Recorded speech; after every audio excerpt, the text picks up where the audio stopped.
Welcome to How Not to DM. I'm your host, Derek. Thanks for joining me on my quest to interview the very best dungeon masters on this plane of existence.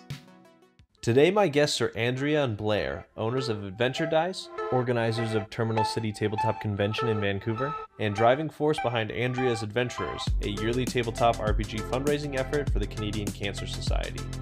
We talked about their story of meeting each other, falling in love with gaming, and taking a time of hardship and channeling their energy into an amazing business and charity event. Enjoy!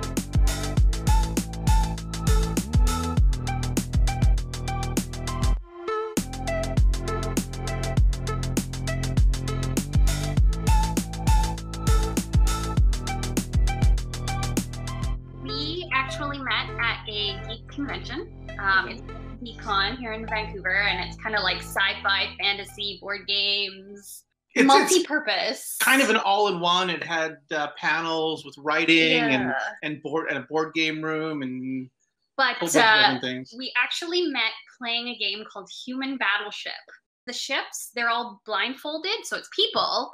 You have two captains, and you're trying to guide these blindfolded people to do their actions to take out the opponents.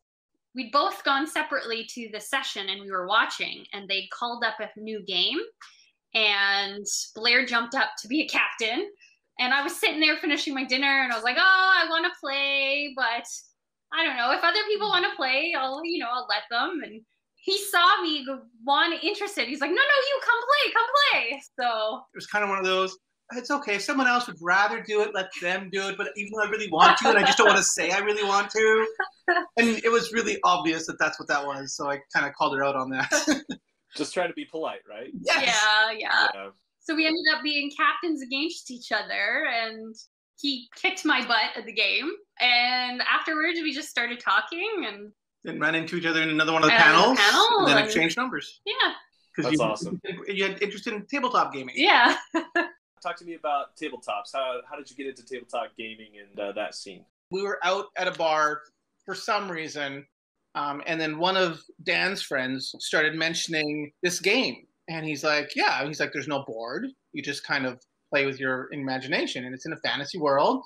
And he's like, so if you were sitting in this bar and this happened, what would you do? I'm like, what are my options? He's like, you're in this bar, what would you do? And just the whole idea of removing the limitations of defined rules on what you can do, it actually spoke to me. No, it was actually really cool, because I was thinking about, well, you mean there's no limits or rules? Because I had a habit in the past of playing video games and breaking them. The thought of playing this game where you didn't have those limitations or restrictions, you could play whatever you could think of. And as long as you had a way to get it done or make it happen or give it an effort, it was a valid option. And to me, that was amazing, because you could actually play the way you wanted to play. So I was really interested in this, and he's like, well, you should come play. So me and Graham went to their next game, and we tried this game, and it was so much fun. The next weekend, went out and I bought myself a set of dice and the rule book. Little to my knowledge, there was different versions out of that game. Bought the 3rd edition rule book, and I didn't realize they were playing 1st edition. So I showed up at the next game with this rule book and like, okay, guys, I'm ready to keep going. And it's like, well, the book's no good. What am I going to do? So we ended up talking with Dan's brother. And so we started up a game of 3rd edition as well. And we started playing with that new rule book I bought. It was so exciting. It came to good use eventually. I still have it. It's in really rough shape, but it's well used. I grew up playing board games with my family, and then in the late 90s, I was really into the internet and learning how to make web pages and stuff, and I was also really into Sailor Moon. So I stumbled across these online role-playing games for Sailor Moon and stuff, and that sort of led into me finding an online Star Trek one, which was a post-by-forum role-playing game. And I was a member of there for 12 years, a very long time. So that was really my first experience with role-playing games.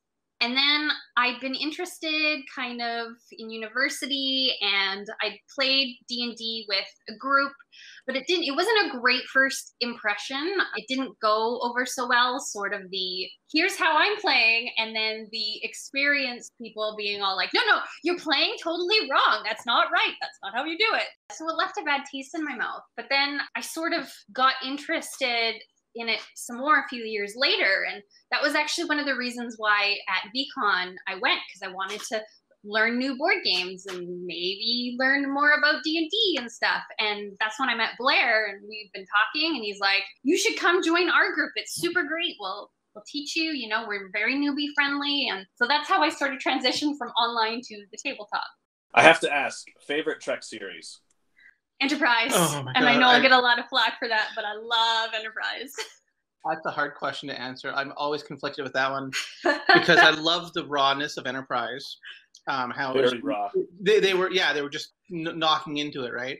Yeah. TNG is what got me into it, so I've kind of got to place my heart for that one. Yeah. But Deep Space Nine, it felt like the Wild West out in space, and I love that. Yeah. Just the way they took it to a whole new level in Deep Space Nine, showing that it's, like when you're out on the edge dealing with everybody, sometimes those black and white areas get really gray. And I just love the way that they dealt with that. Depends on what day you ask me. It's my favorite. So they're all wonderful series. Talk me through your first experiences and what those were like. What kind of adventures did you run? How did it go? What kind of things did you learn from it? I'd been playing with Blair and his group of friends for not quite a year. It was maybe 6 months, but Blair's birthday had come around, and I wanted to do something special for him. And I was interested in DMing at the tabletop, but I wasn't sure if I was ready yet. The game Dread had come out, and it looked really cool and really interesting.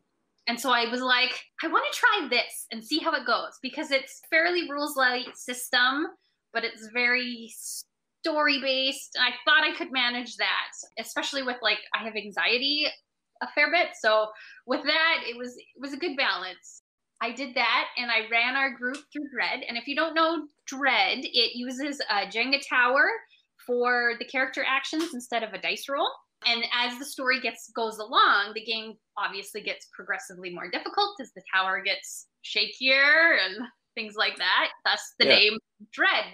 The story I put together, it just really opened up so many doors for me, because I planned a bunch, but all of a sudden I was doing so much fun stuff off the cuff that really propelled the story forward. So that near the end of the game, our friend Ethan, he was just sweating and so anxious to pull a tile. He was like, nope, I just keep driving. We're just going to keep going. And he was seriously dreading. It was so much fun. And Blair, what about you? A few months after starting D&D, actually, it wasn't very long. In the 3rd edition game that we were playing, I wanted to give it a shot. It looked like fun, just having to create this world and respond to everybody's behaviors. After seeing me do weird stuff and see the DM go, really? I had to try it. See how frustrating it was going to be when players do that. I went to the group. I'm like, hey, can I try? I don't promise to be any good. I jotted down a little map of a city and, a few world ideas, and, I want to give this a shot. And, they were actually very supportive. They're like, yeah, no problem. They're like, if you've got questions on the rules, we know the rules, so just ask.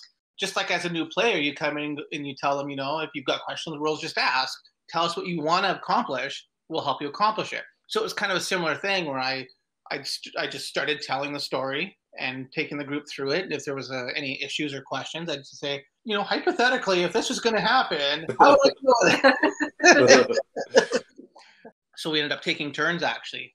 A lot of the DMing was done by me and Brian for that group. And then other people tried and they took turns as well. But I think the majority of it was done by me and him.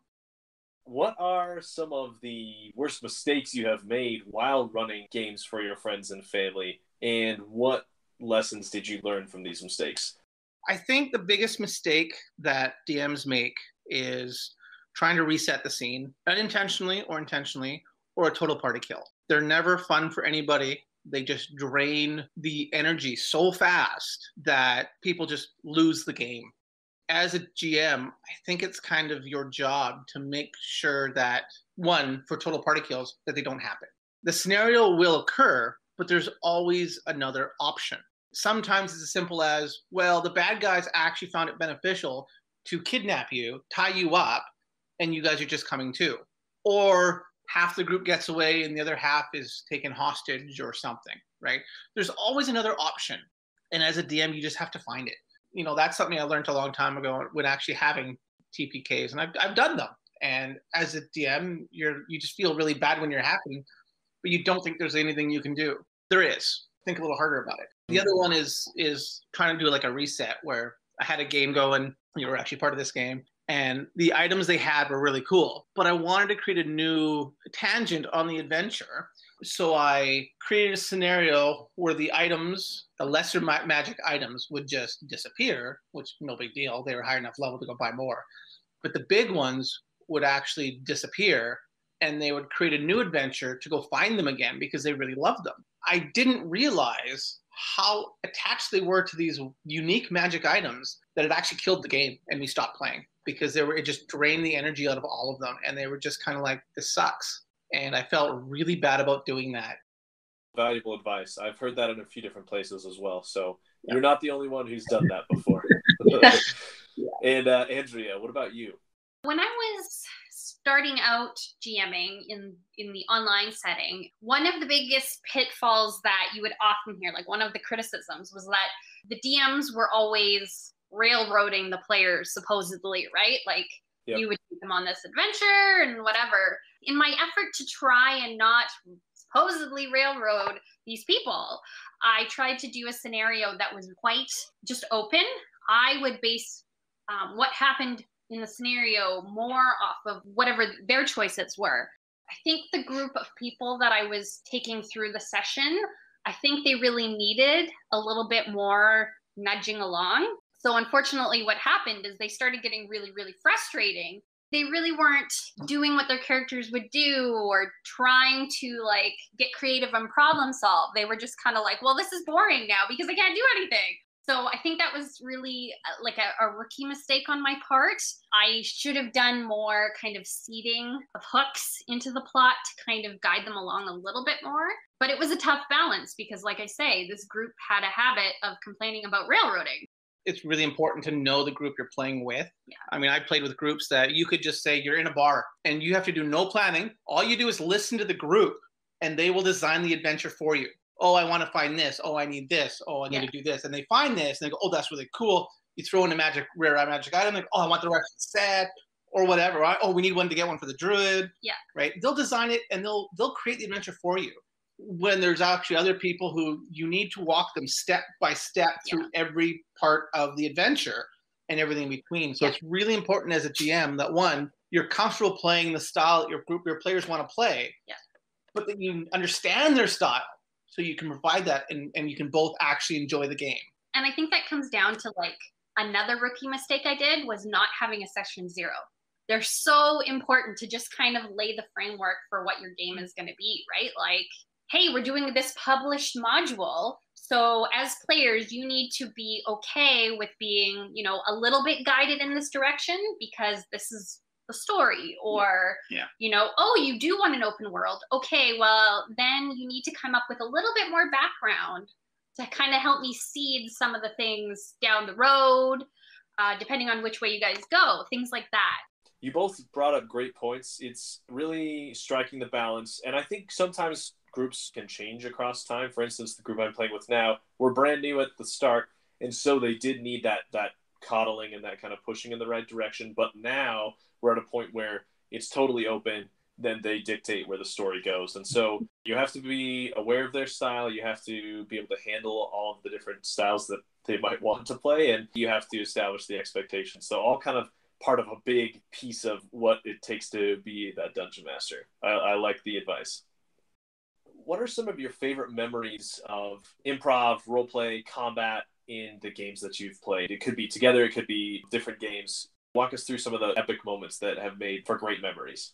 I have to come back to that Dread game that I ran for Blair's birthday. That was a lot of fun. I came up with the initial setting, which was they were essentially playing versions of themselves, and the setting was at a campsite where we usually go camping, and they wake up and it's clear that a flood of some kind has happened, and they only have on them what they would normally maybe have in their pockets. I know the area because we go camping there. So I had it in my mind that there would be this possibility, this hinting that there was this monster around that had caused whatever this flood was, but they never really got like hard facts. I mean, they never really looked for hard facts, but it was only this hinting, and that was about all I planned.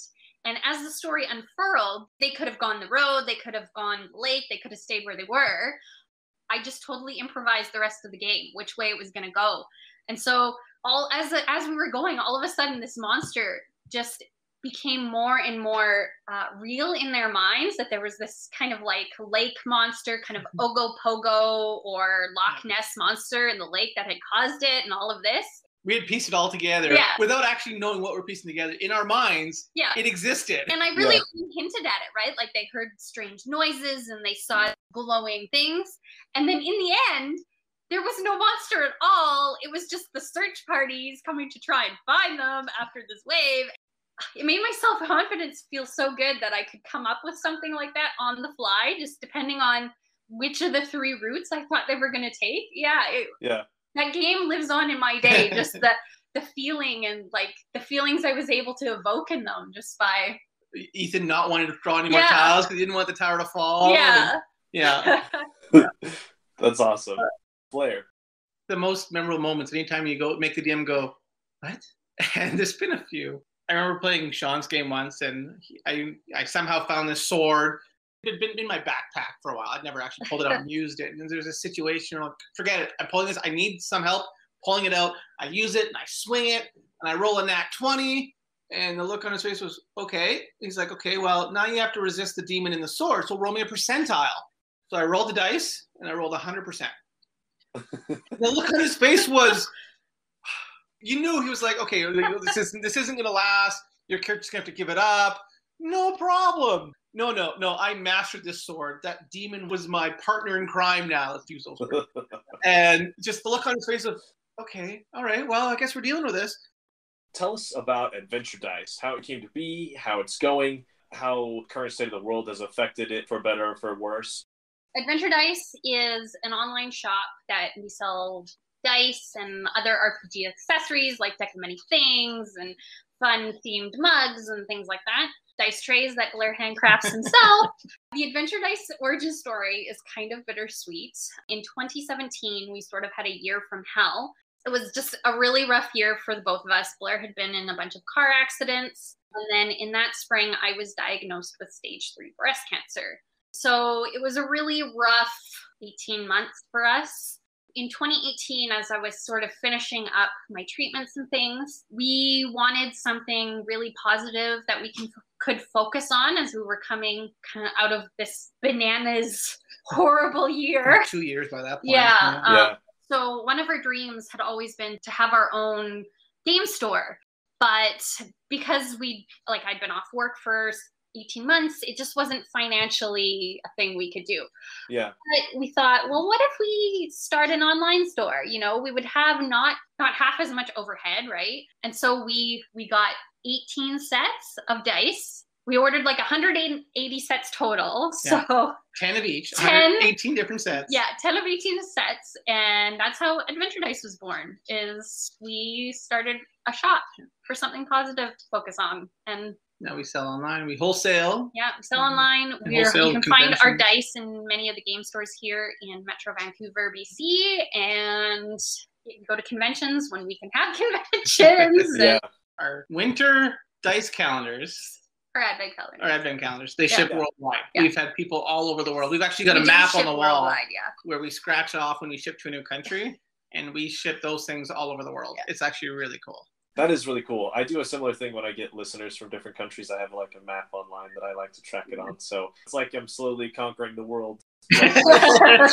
Yeah, that's how I feel. That's really neat. As far as coronavirus and, you know, the world kind of shutting down, has that had a negative or positive impact on the business? Yeah, initially it was negative. Our business plan had included, in 2020, we were hoping to add more conventions to our schedule. We were trying to get to one a month. And so obviously that we did one. We did one in February. We did Fan Expo. A month didn't happen, but we did one. It's kind of crazy to think back, like February 2020, we were doing conventions. Yeah. So that brought everything to a grinding halt. And then for probably about 5 to 6 months, things really slowed down. People didn't know what was happening. And, you know, our product is really kind of like a luxury. But then in the summertime, we put our Adventure Dice advent calendars on pre-order. And all of a sudden, things just took off again. Well, for whatever reason, it inspired people to find our shop again. And since then, we've been doing like steady increasing business. Yeah. I mean, it decreased from the fall because we don't have the calendars right now. Yeah. Right. But it's actually been really good to see the community support and just how enthusiastic people are with supporting small business. Yeah. That's amazing. Glad it has worked out. I know, you know, it's not easy for anyone, obviously, and it's been a rough year and change, but I'm glad that it's turned out okay for the both of you. Tell us about Andrea's Adventures, what it is, how to start, and what you are working on currently. Andrea's Adventures started as a team for the Relay for Life. So that's an annual event where you get together and you walk laps on the track, and you try and raise funds for the Canadian Cancer Society. And our first year participating was in 2018 because, as I mentioned, you know, I'm a breast cancer survivor, and many of our family and friends have been touched by cancer. We have someone close to us who's currently fighting cancer. We've lost family members to it. So it's a cause that's really close to our hearts. And we just needed a way to fight back. We needed that control. We needed to say we were doing something to fight back. So we started doing the Relay for Life. In order to help our fundraising efforts, we put a mystery set on Adventure Dice. And then in the second year, we actually picked a dedicated set. It was red and orange, and it was really sparkly, and it kind of represented me because I love those colors. We donated all the profits from that set to our fundraising efforts. And then we still have a limited number of those left, actually. Yeah, we have some of the 2020 sets left still. Yeah, we had ordered a lot in anticipation of going to conventions and selling them, and they did really well at Fan Expo. Yeah. And then we had no more conventions. And then, so we did the dice set again this year, but this is the second year that the relay, I mean, we can't get together to do the relay. So cancer doesn't stop because of the pandemic. I myself, in April, I actually had some preventative surgery to make sure my cancer doesn't come back. We really wanted to do something to raise more funds, just because the saggy fundraising, just due to the pandemic's not been great. And so we came up with an online charity stream. So Blair and I also run the local tabletop gaming convention here in Vancouver. It's called Terminal City Tabletop Convention. And so the last 2 years, we've done an online convention. Our first year for 2020, we actually had to pivot within 2 weeks because our event was supposed to be at the end of March. So cool. Fun. That was a little bonkers. But so yeah, we had experience running things online, and we'd seen other charity streams before, and our community is super supportive of us and our convention and things like that. And we're like, well, what if we take our love of gaming and use it towards this fundraising? So Andrea's Adventurers Charity RPG Weekend. And when she says we and our, what she means is her, because she does like 98% of the work on this one. So I found out about it maybe a few weeks ago. I saw someone probably just retweet your tweet about it, and so that's what piqued my interest initially. And it's really an issue near and dear to my heart too, because my mother over the past year has also dealt with breast cancer, and so she's recovering well. She's also had some preventative surgeries, and so she's doing great also. But it was very tough for that to be happening during the pandemic. Like you said, cancer didn't stop, and it was hard because I didn't get to see her that much. So when I saw this event that you were putting on, it was very special to me, and I knew immediately that I wanted to get involved and see what I could do to help. Anything else to plug? Any other projects or sponsors or anything like that? I know you have a Discord server that people can join. Yeah, if folks want to see sort of behind the scenes of running an online dice shop or talking about role-playing games or just chatting and having fun, you're welcome to join our Discord server. As I mentioned earlier, Blair and I also have some other businesses. So Terminal City Tabletop Convention. It happens at the end of March, generally every year in Vancouver, British Columbia, Canada. And it's just dedicated to board games and role-playing games. And we have a small marketplace. We actually have a dedicated RPG room, which is really cool. Which we have 2 RPG managers, Christoph and Matthew, and they're actually running games for us for Andrea's Adventures. Our event happens in March. We'd love to have more folks come. It's a really kind of chill, relaxing, fun weekend. We kind of consider ourselves the friendliest game convention in the area. So there's that. We also run a laser engraving business called Burnt Focus, which if you've seen the Adventure Dice spell templates and the dice boxes that Blair did, any of the laser engraving or cutting, we also do that. If people love our products and want to see us in your friendly local game store, tell your friendly local game store that's the best way to get us in there, because the more people that they have asking about it, the more chance they're going to contact us and say, we want you in our store. And that's really the easiest way for everybody, because then the way they know that people actually want it, instead of me just going there saying, please carry our stuff. Oh, the other thing I'll mention is we're actually working on our very first exclusive Adventure Dice set. We're really excited about it. The only other detail I think I can share is we'll probably start talking about it more maybe at the end of August or September, but it's coming soon and we're very excited. We're gonna announce it end of August, beginning of September. What else are we announcing around then? We usually release around then. We'll let you do the math. Just leave it at that. Sounds good. Thanks, both of you, for coming on and for talking a little bit about the amazing things that you're doing, and really appreciated your advice and also talking about your business and the other great charitable things you're working on. So thanks, you two, for taking some time. Thanks for having us. It was a lot of fun. Thanks for having us. It was fun. All right. And I'm really looking forward to a couple weekends from now, or a few weekends from now. We're excited. Me too. Thanks for joining us on How Not to DM. If you enjoyed the show, make sure to subscribe so you don't miss an episode, and share the podcast with your friends and family around your table. For episode guest announcements, link to our Discord community, blog, and social media accounts, visit @HN2DM on Twitter. Our awesome intro and outro music is by my good friend Torin. And until next time, roll some nat 20s for me.